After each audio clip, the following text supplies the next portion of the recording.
Welcome to Brum's the Word from Anything But Footy, brought to you with Kukri Sports, the official kit provider for Team England. The centrepiece of Birmingham 2022 is the newly redeveloped Alexander Stadium and its newly laid blue track and newly developed stands, seating tens of thousands of fans for the opening and closing ceremonies and the athletics. I'm John. And I'm Michael, and whilst we love all the sports in the Commonwealth Games equally, there's no denying that it will be the track and field action which will dominate the news agenda and pick up some of the biggest television audiences at the Birmingham Commonwealth Games. Now, as we know, Team England named 72 athletes to add to the 21 already named para-athletes, and in this episode of Brum's the Word, we'll hear from 6 of them. One of the most intriguing battles will come in the sprints, where Dina Smith is set to line up against Daryl Neita. Of course, there will be a Jamaican interest too, but it's the battle between the two Team England athletes which is intriguing us. Dina is a world and European champion and Olympic medalist, but was injured for Tokyo 2020, only competing in the relays. In her absence, it was Daryl who reached the Olympic 100-metre final, and when the two came head-to-head over the same distance at the recent British Championships, it was Daryl who came out on top, and then won gold over 200 metres as well. We'll hear from them both. I've worked so hard every single day. I'm kind of speechless at the minute. I'm getting emotional. It's going to be amazing. I'm hoping to go there and be successful and just do all the England fans and the Team England proud. If athletics needs rivalries to help it thrive, then Dina versus Daryl could be the one, I think, that captures the public imagination in the same way that we had Coe versus Ovett or Sanderson versus Whitbread back in the 1980s. But also coming up in our weekly news from the Games, we've got news from Team England on their boxing and rugby 7 squads, and John's got all the news from north of the border as Team Scotland continue to add names to their lineup too. And stay tuned, because we are giving you an Anything But Footy exclusive, a discount on Kukri's Team England range. This is Brum's the Word with Kukri Sports, a podcast from Anything But Footy. Now, there's been plenty of talk about how athletics needs to innovate, it needs to change. We've discussed it at length on this podcast. If it is to continue to be one of the leading sports in the country, and if it's to stay relevant in that 4-year cycle between Olympic Games. And this summer, I think, presents a huge opportunity for the sport. We have a World, we have a European Championships, and then stuck there in the middle, Birmingham 2022. But crowds at the recent British Championships, I was there, we've spoken about it in Manchester, they were disappointing. There was no terrestrial TV coverage, you had to watch it on the red button or online. And Great Britain and Northern Ireland's athletes, remember, last summer failed to win a gold medal at the Olympics. However, it's not all doom and gloom, Michael, as this, as you say, could be the summer where you might be asked to declare for Team Dina or Team Daryl. Let's hear from them both in a moment. Dina Smith, but first Michael speaking to the emotional Daryl Neita, the double UK sprint champion. I think for me it was just like, I know I can do this, and crossing the line in what is a tough competition and a stacked, well, you know, there's really fast girls in this field. I just wanted to bring it home for me, my family, my coach, just my career, everything I've been through. This really resonates. Yeah, what does it mean to win medals, to have something like that, a gold medal to look back on and know you're the best? This is amazing because I am the best today, you know, and I really worked so hard for this moment, and it just means everything. I've got quite a few British Championship medals now, but this one, it's just the journey's been different this time, and I've worked so hard every single day for this moment, and to come home with the gold and a really amazing time on the clock. I'm kind of speechless at the minute. I'm getting emotional. You are getting emotional. Why? Why the emotion? Because this stuff is not easy, and us athletes, we work so hard, we dedicate our lives to this, and I personally have been through quite a lot in a personal way, and just to know that it's not what you go through, but it's how you come through these things, I really feel like I want to be able to show that, because I think even one of the situations I had last year, it was very public, and to show that you can really come over these things and still achieve great things and not be distracted and not listen to all the haters and all the negativity. You can accomplish what you put your mind to, and that this is what this medal means for me. You're being open, you're being honest, you're being candid. You do hear the stuff then? I mean, because we look at you on the track and we think robotic, elite athletes. And I feel like that's where everyone goes wrong. We're all human, and just because somebody's sitting behind a screen or reading something in the media, you can't take this stuff.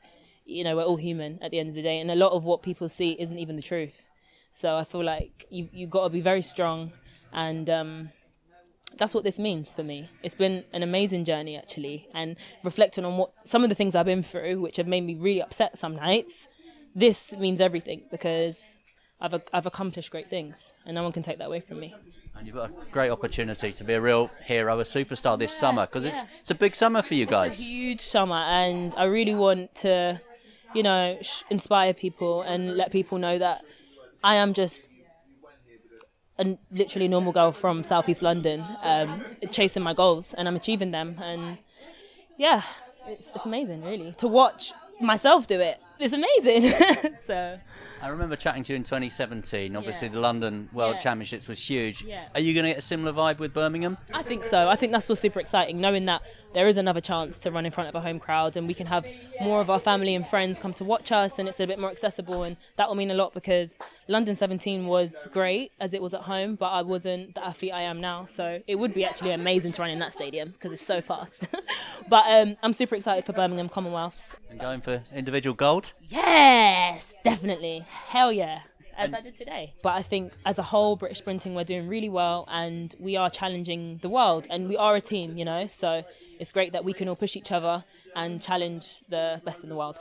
Thanks so much for your time. Yeah, thank you. Well, first of all, silver medal here at the British Championships today. Reflect on that for me. I don't want to come second ever, so I'm not uber happy with that placing. But at the same time, Daryl ran a fantastic race today, and at the end of the day, that's what wins. If you've put together the race that deserves the gold, then that's exactly what you get. And I'm genuinely, hand on heart, I know people roll their eyes when they hear this, but I'm genuinely happy for her. I can be fuming for myself, but simultaneously happy for her. So that's just how I read this race. And people often say you learn more about yourself when you don't win. Is that fair? No. I mean, if you're somebody, not really. No, I feel like you should be humble and conscientious enough, even in victory, that you can reflect and improve. So I don't think that's a reflection on losing or not winning. I think that phrase is actually more a poor reflection of people resting on the laurels when they win. And how are you feeling in terms of your shape and mind at the minute? Yeah, no, I'm actually in good shape. I'm in good shape. That's it, really. I think I've got obviously a few things to work on. Timing is everything. But yeah. Last time we spoke, we were in Birmingham, Diamond League. What are your reflections on Birmingham with the Commonwealth Games coming up? I'm so excited for our home Commonwealth Games. I think we're very fortunate to have a home championships this year. Ran in Birmingham, the stadium is stunning. I remember when I first walked into it and I was like, wow, have we just been dropped in Switzerland or Germany or one of those countries with all the fancy tracks? And I was actually really proud that track was in the UK, because I think that Birmingham has been such a keen supporter of the Diamond League over the years, and they deserve a facility like that, and they deserve a stadium that they can come and be proud of. I really hope that when the Commonwealth Games come, they're going to step in, the fans that haven't already been there are going to step into that stadium and say wow. So.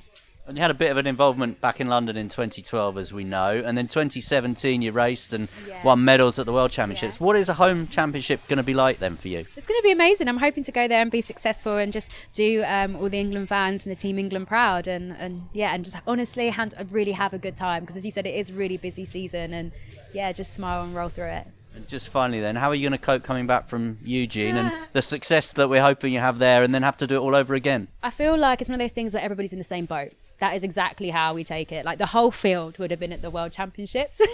That's how we're doing it. So everybody's going to be the same level of fatigue and jet lag, and then it's just running under that kind of pressure. I do think we have a small advantage because we will have the home crowd to lift us, and I'm really grateful for that. But how we deal with it is the fact that everybody's in the same boat. So just deal with it. I don't have to deal with it perfectly. Just deal with it better than the girl in the lane next to me. And Birmingham's going to put on a good show? They are. Hope the weather holds out. I'm sure it will. That's the most important thing. But they really will. Great chat and cheers. Thank you. Nice to see you. It was interesting to chat to both of them, actually. I mean, Dina was clearly frustrated at coming second and outlining again her very high standards there. And Daryl... And she's right to do it, trying to play down the Dina versus Daryl narrative. You were pushing that inevitably, people like you and me want to build up, because that's what we're saying. If athletics is going to thrive, it needs stories, it needs characters, it needs what I would describe as talkability. And Dina versus Daryl It even sounds good. It even looks good written down on paper, doesn't it? Dina versus Daryl. It gives us that. Yeah. And whilst Daryl quite rightly wanted to focus on her achievements, she does get that. She does get that people will build this rivalry up, as we've just heard there. Yeah, and congratulations to Dina on her win over the 200 metres in the Stockholm Diamond League, that we mentioned last week, of course. And it was good that Dina came and spoke, because a lot of people who finish second when they don't expect to, don't necessarily come and talk to Michael afterwards. Well, let's speak to more named athletes now who are going to be at Birmingham 2022. And here's Michael with Nathaniel Mitchell-Blake, who was stripped of his Olympic silver relay medal after CJ Uge's doping offence. Another Stockholm winner, long jumper Lorraine Ugen. But first, the recently announced retired race walker Tom Bosworth after the Commonwealth Games. British champion number 8. I thought you might have lost count by now. No, they mean far too much to me to lose count of this. And 11 years after the first one, I'm very proud and pleased to be stood on top of the podium again. Difficult winter for you. How are you, first of all, in body and then in mind as well? Both very, very good, in a really good place. Training's going well now and kind of pushing on to where I kind of want to be again, rather than just struggling with, doing some good training, some not. And it's just having that consistency in my event, putting so many miles away. I've missed a lot through the winter, so it's good that I feel like I've caught up now. Championships are where it's at. Medals around the neck is what you want. Named by Team England this week. What does that mean to you? It's you never take it for granted. I never will, because you never know when it's going to be your last championships. You never know when you're not going to be good enough to make a team. And off the winter I've had, it's really nice to have that backing and belief. It just focuses the mind when you're training twice a day, every day. It's lonely stuff. It's hard work. You're not doing it for nothing. So. These are the moments that really count. And when you think back to what happened at London in 2017, how much do you want to do it in front of home fans in 2022? Yeah, this is why this medal today at the British Championships is so special, because I love racing in front of the home crowds and engaging with them, because not a lot of people know about race walking, or they misunderstand it, and seeing how fast we walk and me, I want to interact with the crowd in my last lap if I'm doing well and so on. That's what it means to me. So that support in 2017 on the Mall was unbelievable. Probably a bit too much, and my nerves got the better of me, and ultimately I got disqualified. My only one in about 9 years. But these things happen. I learned from it, and will thoroughly enjoy racing in front of a British English crowd this summer for England. My third Commonwealth Games. I can't believe I'm saying this, having had the career I have.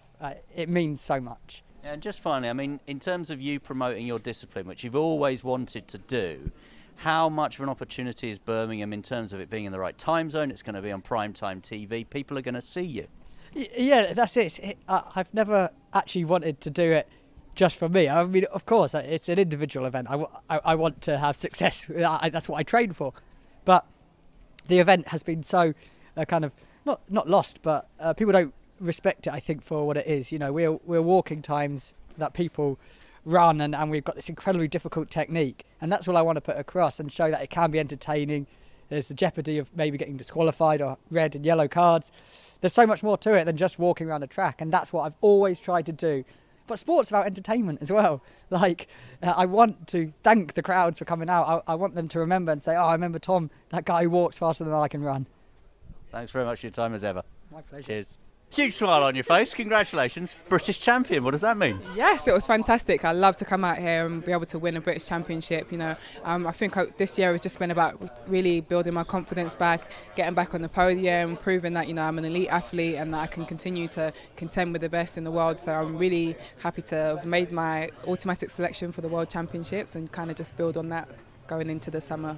How much does the strength in depth with British long jumping push you on to achieve what you've done today? I definitely think having a strong field of athletes helps us all to want to jump far and know that we have to come with our A game and ready to jump. So it's always nice to have different athletes pushing you towards trying to get those big jumps out, and that obviously builds on to going into the World Championships and knowing that if I can contend with the best in British, I can contend with the best in the world. Been a good week. You've been selected by Team England for another Commonwealth Games. What does that mean for you? Yes, I'm so happy to be going to the Commonwealth Games. I love home championships, and I always enjoyed the Commonwealth Games. I think it's secretly one of my favourite championships because I feel like it has a little bit less stress. It's a little bit more fun. There's also more, like, it's not just athletics, but you have other sports involved, and I really love competing with Team England. So I think I'm really looking forward to that. What is the vibe around the so-called friendly games, as they call it? I think it's like obviously we'll have the World Championships. I think that'll be a bit more serious. That's a little bit more, like you're really like, I don't know how to explain it, but like then after coming from World Championships to Commonwealth, it's a little bit more lax, a little bit more fun. You've got the home crowd, you've got like Team England, and I don't know. It's just I feel like it's less stressful and a bit more enjoyable going to the Commonwealth Games for sure. I remember standing on a beach with you in Gold Coast after you won your medal, but it was a medal in the relay. I mean, How much do you want a long jump medal? I definitely want to go out there and win a long jump medal. I think going into the Gold Coast last time, I'd just come from a hamstring injury, so my runways were a little bit dodgy, so I couldn't quite get my rhythm right on the runway for the long jump, but it was nice to be able to come away with a 4x1 medal. So obviously this year I'm coming back stronger, injury-free, and I really hope that I can get on the podium for sure in the long jump. And in terms of the World Championships, Commonwealth Games, then potentially Europeans, do you prioritise those? How do you look at trying to peak 3 times? I'm more than likely I'll go to World Championship. Well, I'm going to World Championships for sure now, I can say that. And I'm going to the Commonwealth. I probably will not be doing the Europeans just because I think it's a bit much to do all 3 of those. So I'll just be focused on the World Championships and the Commonwealth Games. Well, we look forward to seeing you in both. Well done today. Thank you. Well, congratulations. You get into sport to win races and win medals. Yeah. What's it like to have that medal around the neck? Feels really good, man. As cliche as it may sound, but this is my 3rd British title now, and they've all meant something different to me. Recency bias, this one probably means the most because I've been hampered with injuries the past couple years, and this is a reminder that I deserve to be here. I'm still one of the best sprinters in the world, I believe. Proven to be the best in the UK, and just got to move forward with it. It's been a difficult time for you. How are you feeling in your mind, first of all? I'm in the best place I've been mentally, and I feel that's shown on the track. I'm happy, I'm healthy, I'm confident again, and I want to go out there and vie for international medals. And in body? I'm very, very healthy. I'm excited, man. I'm ready, man. It's an exciting year to be a British athlete with Worlds, Commonwealth Games and Europeans, and there's no reason why I can't get a medal at each championship. But let's take it one day at a time, get past this one, and we move forward. Can you put limits on what you can achieve this summer? No, don't put no limit, man. You just have to understand, put your best foot forward. We all believe a time that we can run, but I don't want to cap myself, Just go out there, train hard, and the rest will show. Let's talk Commonwealth Games. Team England announced 72 in the squad. Yep. You're part of the pride. What was that like? Do you know what? I was unfortunate enough to get hurt in 2018, back to my injury, played a couple of years, and I had to pull out the week before I flew to Australia. So to have a Commonwealth Games on home soil, run the 100 metres, it's really exciting, man. It's a championship, I believe, that is one of the best. And for it to be on home soil, running in London 2017, I'll never take it for granted running at home. What does the Commonwealth Games mean to you in terms of, obviously, that packed summer you've got? It's one of the most iconic championships, and it's even more special with it being at home. I'm healthy. I'm just excited to run again, man. I found a love again for the sport, and I just really want to go out there and compete at every championship possible. And the Alexander Stadium, do you think that's going to be a great host venue? New track there, obviously, new stadium. It was so interesting going back there for the Diamond League. It looks completely different. They've done a fantastic job. We're in the heights of the summer, so it'll be good weather, good competition. And with the 12th man behind you, which is the crowd, there's no telling what us English athletes can't do. Could the Commonwealth Games be part of the healing process for you after losing the Olympic medal? Each day is a healing process, man. Being healthy and... we lost the medal, but you've got to have short-term memory in the sport. That's out of my control. What's done is done in that front. We went through a lot together, so not to discredit anything we've done. It's an unfortunate circumstances, but we move forward. Must have been so hard, though, to have it stripped after all that hard work that you say. Yeah, it is, but we don't think about that. We just take each day as it comes and we just move forward, Just in life, in any venture you go through, you can't dwell on the past. You just got to keep forward and, think positive. And still speaking to a CJ? That's one of my great friends. I love him, man. So it is what it is on that front. Thanks very much. Thank you. Michael, great to hear those athletes, and we wish Lorraine and Nathaniel and, of course, Tom all the best. Just quickly on Tom, he has changed the look of race walking in this country. It was something that we were very good at a long time ago, decades ago, but he's got it back into the consciousness a little bit more. Absolutely. I mean, it's a curious discipline. I've said those exact words to him and he agrees with me. It is quite a curious discipline, but it was all set up, you'll recall, on a really hot sunny day in London in 2017. I really thought he was going to win a world medal there on the Mall in London, and then obviously he got kicked out of the event. He got DQ'd for the event. I remember I was sat in a pub close to the finish watching that on television, and it was not the nicest of pubs, shall we say. It was a little bit rough around the edges, this pub. And they turned the TV over because someone behind the bar went, that British race walker's going to win a medal here. And I thought, here I am, sat in a pub in the centre of London watching race walking on television. And that is all because of Tom Bosworth's achievements. And we wish him well in his retirement after the Commonwealth Games. Absolutely. Now, as we mentioned, 21 para-athletes named by Team England too, including a Commonwealth Games debut for multiple Paralympic champion Hannah Cockroft, who welcomes more integrated events. Congratulations. 3 times a British champion now. It's all about the medals, isn't it? Absolutely. You know, coming to this event, you know you're not going to go quick. It's northern weather. It's windy.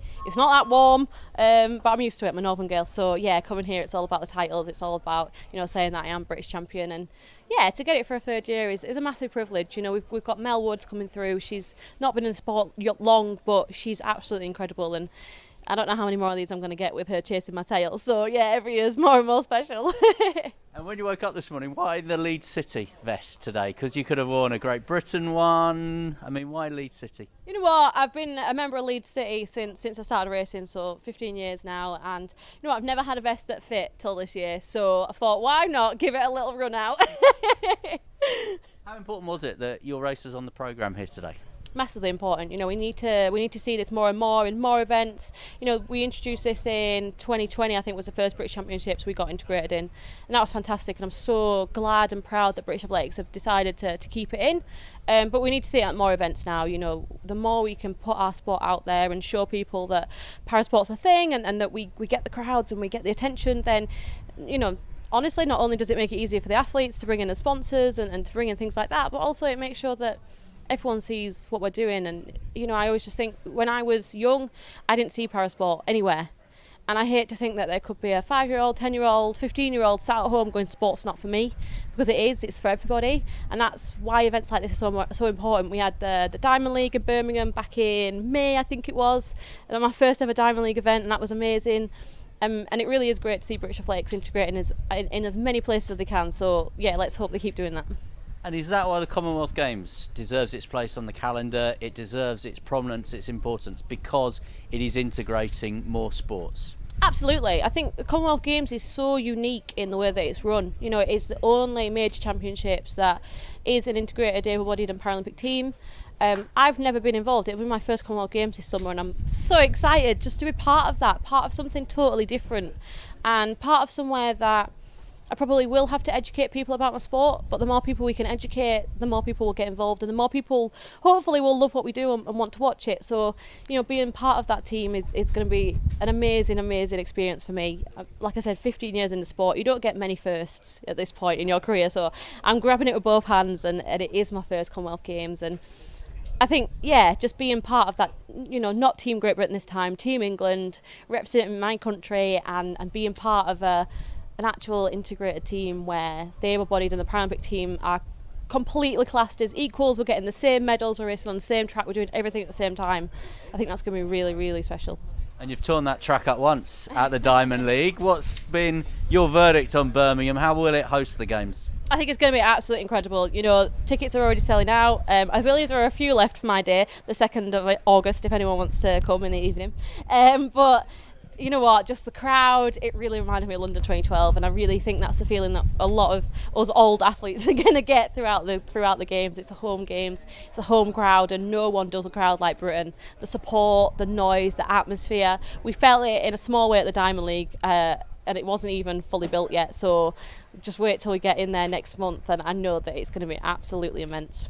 Looking forward to seeing all of those athletes in action as you say, at the Alexander Stadium in Birmingham. And Team Scotland will be there, of course, as well. And they've confirmed 33 athletes to challenge England, particularly over the middle and long distances on the track. I think it's going to be really interesting, Michael, those 800 metres, 1500 metres particularly. Olympic medalist Laura Muir and Josh Kerr, along with Paralympic medalist Samantha Kinghorn, lead the list for Team Scotland. In fact, 11 Scottish athletes are competing for Britain at the World Championships this coming week. Shows their real strength. Muir will go in the 8 and 1500 metres in Birmingham alongside Gemma Reekie. Kerr is joining the men's 1500 metres with Neil Gourlay and Jake Whiteman, who's also in the 800 metres with Guy Learmonth. It is going to be a real cracker of an evening when you get to see the 8 and 1500 metres, I think, at the Alexander Stadium. The athletics starts in Birmingham on Tuesday, August 2nd. This is Brum's The Word with Kukri Sports. Still to come, boxing, hockey,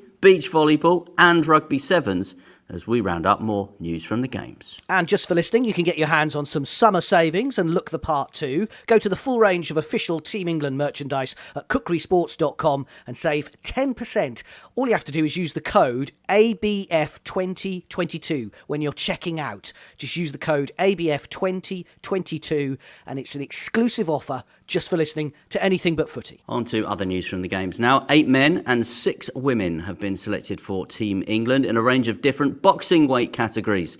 The 14, all part of Great Britain's world-class programme based in Sheffield, features 2022 men's European medalist Lewis Richardson, Harris Akbar, Kieran MacDonald, Lewis Williams and Delicious Ori. Niall Farrell, who we heard in an earlier edition of Brum's The Word, also selected. European under-22 medalist Gemma Richardson and Savannah Stubley also named in the squad. The action starts at the NEC on Friday the 29th of July and ends on the penultimate day of the Games, which is Sunday, August the 7th. And we'll hear from Gemma and Lewis Richardson, but they are not related, in a future episode of the podcast. Now, I'm like the Scottish correspondent today because I did Team Scotland with the athletics, and now I'm doing the hockey because Great Britain's Alan Forsyth has been selected for his 4th Commonwealth Games and will captain the Scots at the University of Birmingham in Pool A against Australia, New Zealand, South Africa and Pakistan. Brothers Cammy and Jamie Golden, hope that's not an omen, make their games debuts in 18-strong squad, and Murray Collins is also selected, like his sister Robin, in the women's squad. And you've been selected in the BBC Radio Scotland squad for the Commonwealth Games, and we look forward to hearing you on there during the event.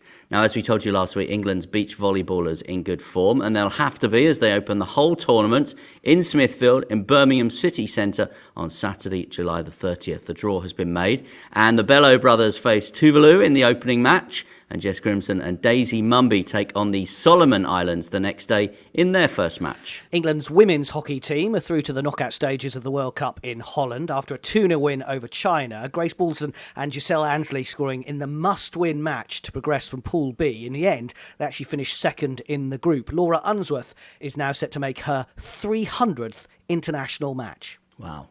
26 Rugby Sevens players have been confirmed by Team England ahead of the Commonwealth Games in Birmingham. 3 of the bronze medal winning team from 2018, Abby Brown, Meg Jones and Amy Wilson-Hardy, all return, as well as 4 2020 Tokyo Olympians. Brown and Jones will co-captain the squad. England's men also won bronze on the Gold Coast. Olympian and captain Alex Davis leads the team, with Tom Bowen, who earned his 50th Sevens cap in the World Sevens Series event in Malaga in January, in the team as well. And the Sevens starts on Friday, July the 29th. I like how we're now putting dates on things. Dates for the diary. We're now filling in the planner, aren't we? We are, absolutely, because it's so close. And what's interesting, Michael, is if you've been listening to Brum's The Word over the last few weeks, you'll know how many Team England announcements have been done. But there's still more to come. We've got basketball, we've got cricket, so you've got to stay with us. Yes, the days are not very far away from the start of Birmingham 2022, but stay with us for the very latest. This is Brum's The Word from Anything But Footy, brought to you with Kukri Sports, the official kit provider for Team England. For all your bespoke sportswear needs, visit kukrisports.com. There you go. Got through a whole podcast without mentioning Keely Hodgkinson. Right at the end. No, on a serious note, we've got Keely, we've got Dina, we've got Daryl. We've spoken about all of those at length on Brum's The Word. You talked about Laura Muir, Josh Kerr, and some of the Team Scotland athletes as well. All in form, all driving each other on. This could be a much better summer for track and field athletes than 2021, where serious questions were asked, of course, about Great Britain and Northern Ireland after a very poor Olympic Games. I've got to say, I'm excited for it. Stay with us as we build up to Birmingham 2022 and the Commonwealth Games every week until the opening ceremony.